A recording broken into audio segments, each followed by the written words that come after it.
Hi guys, ഇന്നത്തെ ദിവസം അങ്ങനെ ബെല്ലക്കുട്ടനിൽ നിന്ന് തുടങ്ങാമെന്ന് വെച്ചു. ആശാൻ രാവിലെ കതക് തുറന്നപ്പോഴേ ചാടി അകത്ത് കയറി ഇപ്പോൾ ചപ്പാത്തി തിന്നുകൊണ്ടിരിക്കുക. ഞാൻ സത്യം പറഞ്ഞ ഏകദേശം ഒരു 7 മണിയായി എണീറ്റപ്പം. ഇന്ന് വേറെ അമ്പലവും പരിപാടിയും കാര്യങ്ങളും ഒന്നും ഇല്ലാത്തതുകൊണ്ട് കിടന്നുറങ്ങിപ്പോയി. കണ്ടോ, ബെല്ലക്കുട്ടന്റെ കൂടെ കൂട്ടുകാരി എത്തി. കൂട്ടുകാരിയല്ല, അവന്റെ ചിറ്റമ്മയാ. ബെല്ലക്കുട്ടന്റെ ചിറ്റമ്മയാണ് ഞങ്ങൾ അവളെ വിളിക്കുന്നത്. അവളും എത്തി.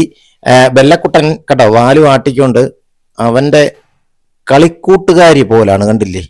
അവളെ എന്തെല്ലാം ചെയ്യാമോ അവക്കും അത് ഇഷ്ടമാ. ആ ഇഷ്ടത്തിനനുസരിച്ച് അവൾ നിന്ന് കൊടുക്കുന്നേ കണ്ടോ.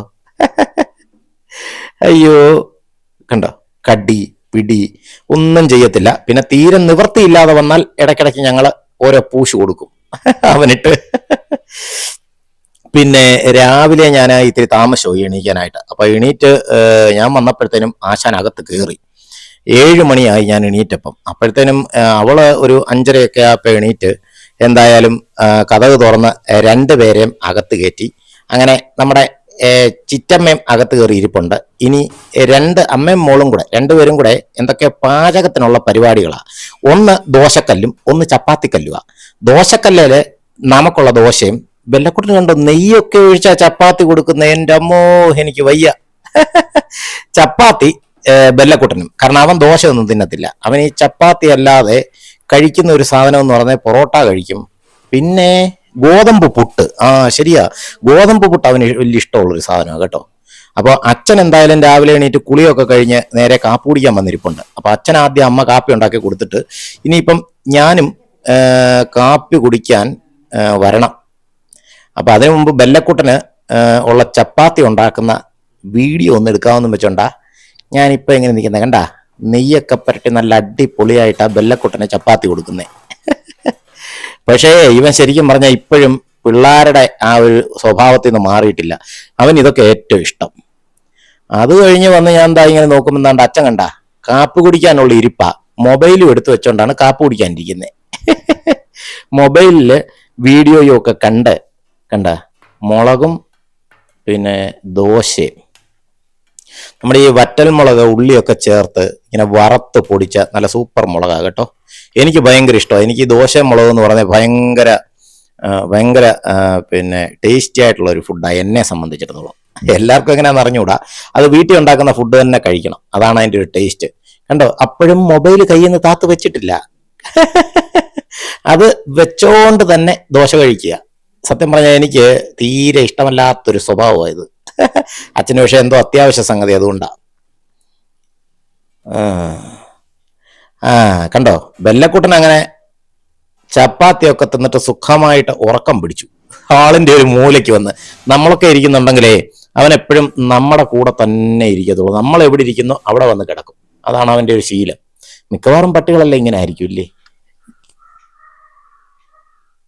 ഗൈസ്, ഞാൻ സത്യത്തില് ഒരു 10-14 ദിവസത്തേക്ക് താടി വളർത്താൻ തീരുമാനിച്ചിരിക്കുക. പക്ഷെ കണ്ടില്ലേ, തല കണ്ട ഡൈ അടിച്ചു, പക്ഷെ താടി കണ്ടോ കംപ്ലീറ്റ് നരയ കണ്ട. ഞാന് 14-ാം തീയതി ശബരിമലയ്ക്ക് പോകുന്നുണ്ട്. അപ്പം ശബരിമലയ്ക്ക് പോകുന്നതിന് ഞാൻ മാല ഇട്ടിട്ടില്ല, ഇപ്പോഴേ വ്രതം തുടങ്ങി. അപ്പൊ അതിന്റെ ഭാഗമായിട്ട് താടി ഇനി ഷേവ് ചെയ്യുന്നില്ല തീരുമാനിച്ചിരിക്കുക. അപ്പം പക്ഷെ ഒരു വിഷയമുള്ളതാണ്, ഞാൻ കണ്ടില്ലേ വളർത്തുന്നതൊക്കെ കൊള്ളാം, പക്ഷെ കംപ്ലീറ്റ് നരയാ. ഇനിയിപ്പോ ഒരു കാര്യം ചെയ്യാം, പിന്നെ ഡൈ അടിക്കാതിരിക്കാം, മുടിയും കൂടെ നമുക്ക് വെളുപ്പിക്കണ്ട, കുറച്ച് ദിവസം ഡൈ അടിക്കാതിരുന്നത് മതി. പക്ഷെ ഇതേ ഞാൻ ഈ അടുത്ത സമയത്താണ് ഡൈ അടിച്ച്, അതുകൊണ്ട് ഇനി ഇത് വെളുക്കുമോ എന്നുള്ള കാര്യം സംശയമാണ്. എന്തായാലും പോട്ടെ. അവക്ക് ഓഫീസ് ഇപ്പം നേരമായി, അതുകൊണ്ട് ബെല്ലക്കുട്ടനെ വെളിയിൽ പിടിച്ച് കെട്ടിയിടാൻ വേണ്ടിയിട്ട് കൊണ്ടുപോകുന്ന കാഴ്ചയെ കണ്ടോ. അവനെ പിന്നെ കെട്ടിയിടാനാണെന്ന് അവന് മനസ്സിലായി. അതുകൊണ്ടാണ് ആശാൻ ഇത്തിരി എതിർപ്പിലാണ് നിൽക്കുന്നത്. അതുകൊണ്ട് 2 കാലം നടത്തിക്കൊണ്ടുപോകാം, മനുഷ്യനെ കൊണ്ടുപോകുന്ന പോലെ. അതായത് എന്തെന്നറിയോ, ഞങ്ങൾക്ക് എല്ലാവർക്കും കൂടെ ഇനിയിപ്പം ഇവക്ക് ഓഫീസിൽ പോകണം. ഓഫീസിൽ പോകുന്നതിന് മുമ്പ് ഞങ്ങൾക്ക് കേരള ബാങ്കിലൊന്ന് കയറണം. അപ്പോൾ അച്ഛനും അമ്മയ്ക്കും ആധാറിന്റെ ഒരു വിഷയം, റേഷൻ കാർഡിന്റെ വിഷയം, ഇങ്ങനെ 2-3 കാര്യങ്ങളുമായിട്ട് ബന്ധപ്പെട്ട് സർക്കാർ സംബന്ധമായ കാര്യങ്ങളാണ്. അപ്പൊ ഇതിനു വേണ്ടിയിട്ട് ഞങ്ങൾക്ക് എല്ലാവരും കൂടെ പുറത്തോട്ട് പോകണം. അപ്പോൾ അവളും കൂടെ വന്നെങ്കിലേ കേരള ബാങ്കിൽ പോകാൻ പറ്റുള്ളൂ. അതിനുശേഷം ഞങ്ങൾ നേരെ പിന്നെ ബാക്കിയുള്ള അച്ഛൻ്റെ അമ്മയുടെയും കാര്യത്തിന് വേണ്ടിയിട്ട്. അപ്പം ഞങ്ങളെ അങ്ങനെ പ്രാവച്ചമ്പലത്തെത്തി. ഇതാ ഇത് രണ്ടും ഏകദേശം ഒരേ സ്ഥലത്ത് തന്നെ കേട്ടോ. ഈ അക്ഷയ കേന്ദ്രത്തിൻ്റെ തൊട്ടപ്പുറത്തായിട്ടാണ് പിന്നെ കേരള ബാങ്ക് ഉള്ളത്. അപ്പം ഞാനും അവളും കൂടെ ആദ്യം കേരള ബാങ്കിൽ പോയി ഞങ്ങളുടെ കാര്യം സാധിച്ചേച്ച് വന്നിട്ട് അക്ഷയ കേന്ദ്രത്തിലെ കാര്യം സാധിക്കാമെന്നും പറഞ്ഞുകൊണ്ടിരിക്കുകയാണ്. അതുകൊണ്ട് അവൾ എന്ത് ചെയ്തു, നേരെ 2 വീലർ എടുത്തുകൊണ്ട് ആദ്യമേ ഇങ്ങനെ പ്രാവച്ചമ്പലത്ത് എത്തി.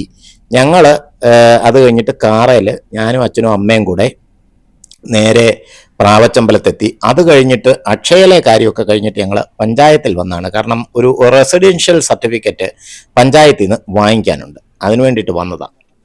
പക്ഷേ ഇപ്പൊ പഞ്ചായത്തിൻ്റെയൊക്കെ ആ ഒരു ഗതി തന്നെ, അല്ലെങ്കിൽ പഞ്ചായത്തിൻ്റെയൊക്കെ ആ ഒരു അവസ്ഥ തന്നെ മാറി. കാരണം പണ്ടൊക്കെ പഞ്ചായത്തിൽ പോയി കഴിഞ്ഞാൽ ഒത്തിരി കഷ്ടപ്പാടായിരുന്നു. ഇപ്പം ഒരു കഷ്ടപ്പാടുമില്ല, വളരെ ഈസി ആയിട്ട് നമുക്ക് എല്ലാ കാര്യവും സാധിക്കാൻ പറ്റും കേട്ടോ. കാരണം ഈ കുടുംബശ്രീയുടെ വകയായിട്ട് ഒരു ഹെൽപ്പ് ഡെസ്ക് ഉണ്ട്. അത് കഴിഞ്ഞിട്ട് ഞങ്ങൾ അവിടുന്ന് ഇറങ്ങി നേരെ പിന്നെ പള്ളിച്ചലെത്തിയപ്പോൾ അവിടെ ഫ്രൂട്ട് സർബത്ത് വിൽക്കുന്ന ഒരു കട കണ്ടു. അപ്പൊ അവിടെ നിർത്തി ഇത്തിരി ഫ്രൂട്ട് സലാഡ് കുടിക്കാമെന്ന് വെച്ചോണ്ട് നിർത്തിയതാ.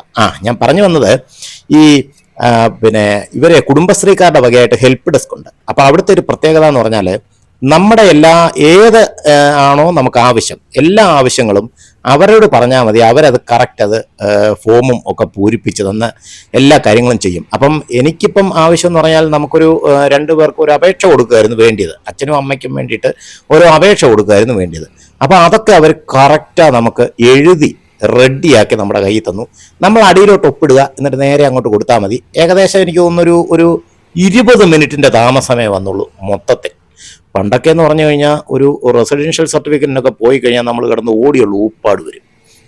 അപ്പം അതൊക്കെ പെട്ടെന്ന് സാധിച്ചിട്ട് ഞങ്ങൾ വന്ന് ഫ്രൂട്ട് സർബത്ത് കുടിക്കാൻ വേണ്ടി നിൽക്കുക. ഇത് പള്ളിച്ചല് സത്യം പറഞ്ഞാൽ ഇസ്കോൺ ടെമ്പിൾ ഉണ്ടല്ലോ, പ്രാവച്ചമ്പലം കഴിഞ്ഞ് കുറച്ചുകൂടെ മുന്നോട്ട് ചെല്ലുമ്പോൾ ഒരു ഇസ്കോണിൻ്റെ ഒരു ടെമ്പിൾ ഉണ്ട്. അപ്പോൾ ആ ടെമ്പിളിലോട്ട് പോകുന്നതിൻ്റെ ആ വഴിക്ക് തന്നെ ഒരു പുള്ളിക്കാരി ഫ്രൂട്ട് സർബത്ത് വിറ്റോണ്ടിരിക്കുക.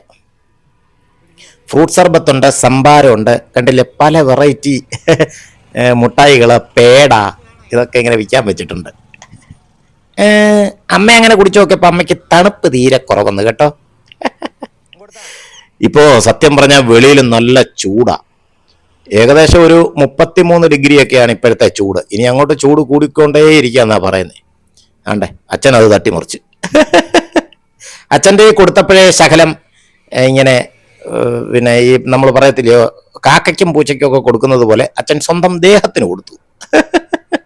ഉടുപ്പിനും മുണ്ടിനും ഒക്കെ ആയിട്ട് കൊടുത്തു. ഒരു ടീഷർട്ടൊക്കെ ഇട്ട് അടിച്ചു പൊളിച്ചെന്ന് ഇറങ്ങിയിരിക്കുന്നേ. അയ്യോ കൊള്ളാം.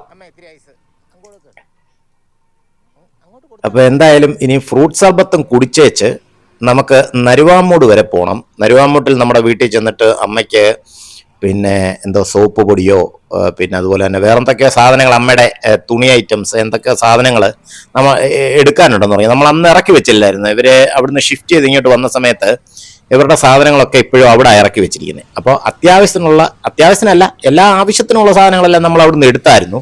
പക്ഷെ അമ്മയ്ക്ക് വീണ്ടും വീണ്ടും പല പല ആവശ്യങ്ങൾ ഇങ്ങനെ വന്നുകൊണ്ടേ ഇരിക്കുക. അപ്പം അമ്മയ്ക്ക് ആവശ്യമുള്ള സാധനങ്ങളൊക്കെ നമ്മൾ അവിടെ പോയി ഇനി എടുത്തുകൊണ്ട് വേണം തിരിച്ച് വീട്ടിൽ പോകാനായിട്ട്. അമ്മയ്ക്ക് തണുപ്പ് കുറവാന്ന് പറഞ്ഞുകൊണ്ട് ആ ചേച്ചി കണ്ട ഐസൊക്കെ പൊട്ടിച്ച് ഒരു ചട്ടിക്കകത്ത് ഇട്ടേച്ച് അതിൽ നിന്ന് വാരി എല്ലാത്തിലും ഇടും. ഉണ്ടാ കിടക്കുന്നു. എനിക്കുള്ള ഫ്രൂട്ട് സർബത്ത് തൻ്റെ അപ്പുറത്ത് വെച്ചിട്ടുണ്ട്. മരുവാമൂട്ടിലും പോയി ഞങ്ങൾ തിരിച്ചു വന്ന് നേരെ ഈ റെയിൽവേയുടെ അവിടെ എത്തിയപ്പം അതിൻ്റെ പണികളുടെ പ്രോഗ്രസ് ഒന്നുകൂടെ ഒന്ന് കാണിച്ചു തരണമെന്ന് തോന്നി. അപ്പം അങ്ങനെ ഞാൻ ഇവിടെ ഇറങ്ങി പ്രോഗ്രസ് ഒന്ന് കാണാൻ വേണ്ടിയിട്ട് ഇറങ്ങിയതാ. കണ്ടില്ലേ, എന്നാ പണിയാന്നറിയോ, കമ്പിയൊക്കെ ഇട്ട് കെട്ടി. സത്യം പറഞ്ഞാൽ ഈ സ്റ്റുഡിയോ റോഡിലെ പാലം പണി വളരെ വേഗത്തിലാണ് നടക്കുന്നത് കേട്ടോ. നമ്മുടെ ആ പോലീസ് ക്വാർട്ടേഴ്സ് റോഡിന്റെ ഇവിടുത്തെ പാലം പണി അപേക്ഷിച്ച് നോക്കിയാൽ ഇത് ഫാർ ബെറ്ററാ. കണ്ടില്ലേ, ആ ക്രോസിൽ വെച്ചിരുന്നതിന് മുകളിൽ ഇങ്ങനെ കമ്പികളൊക്കെ അടുക്കിയിട്ട് അതിന് മുകളിൽ എന്തോ ഷീറ്റൊക്കെ വെച്ച് നല്ല കിടലനാക്കിയിട്ടുണ്ട്. എന്തായാലും ഗംഭീരം പരിപാടികളാണ് കേട്ടോ. അങ്ങനെ ഇന്നത്തെ ഏകദേശം ഓട്ടവും കാര്യങ്ങളൊക്കെ കഴിഞ്ഞു. ഞങ്ങൾ ബാങ്കിൽ പോയി, ബാങ്കിലെ കാര്യങ്ങൾ പെട്ടെന്ന് തന്നെ സാധിച്ചു. പിന്നെ അവിടുന്ന് അക്ഷയ കേന്ദ്രത്തിൽ കയറി.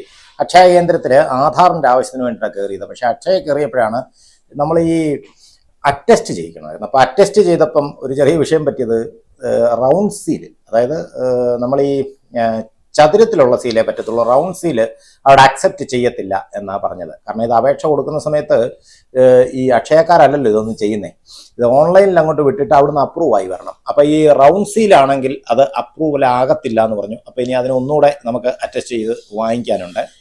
അത് കഴിഞ്ഞിട്ട് അവിടുന്ന് നേരെ ഞങ്ങൾ പഞ്ചായത്തിൽ ചെന്നു. പഞ്ചായത്തിലെ സംഭവമായിരുന്നു ഒരു ബഹുസംഭവം എന്ന് പറഞ്ഞ കാര്യം. ഞങ്ങൾ ഏറ്റവും കൂടുതൽ ബുദ്ധിമുട്ടും പ്രയാസമൊക്കെ ഉണ്ടാവുമെന്ന് വിചാരിച്ചത് പഞ്ചായത്തിലേതാണ്. പക്ഷെ വളരെ പെട്ടെന്ന് നമുക്ക് സാധിച്ചു കിട്ടി. കാരണം ഇപ്പോഴേ പഞ്ചായത്തിലൊക്കെ ഈ കുടുംബശ്രീയുടെ വകയായിട്ട് ഹെൽപ്പ് ഡെസ്കുകളുണ്ട്. അപ്പൊ അവിടുത്തെ ഒരു പ്രത്യേകത എന്ന് പറഞ്ഞാൽ നമ്മൾ അപേക്ഷ പോലും പൂരിപ്പിക്കേണ്ട, അപേക്ഷ വെള്ളപ്പേപ്പറിനകത്തെല്ലാം പൂരിപ്പിച്ച് റെഡിയാക്കി അവർ തന്നെ നമുക്ക് തരിക ചെയ്തത്. അങ്ങനെ ഞങ്ങളുടെ പരിപാടികളെല്ലാം കഴിഞ്ഞ് ഞങ്ങൾ നേരെ തിരിച്ചെത്തി. പിന്നെ ഒരു ചെറിയ വിഷയമുള്ളതെന്ന് പറഞ്ഞാൽ എനിക്കിപ്പം കണ്ണാടി വളരെ അത്യന്താപേക്ഷിതമായിട്ടുള്ള ഒരു കാര്യമായിട്ട് വന്നിരിക്കുക.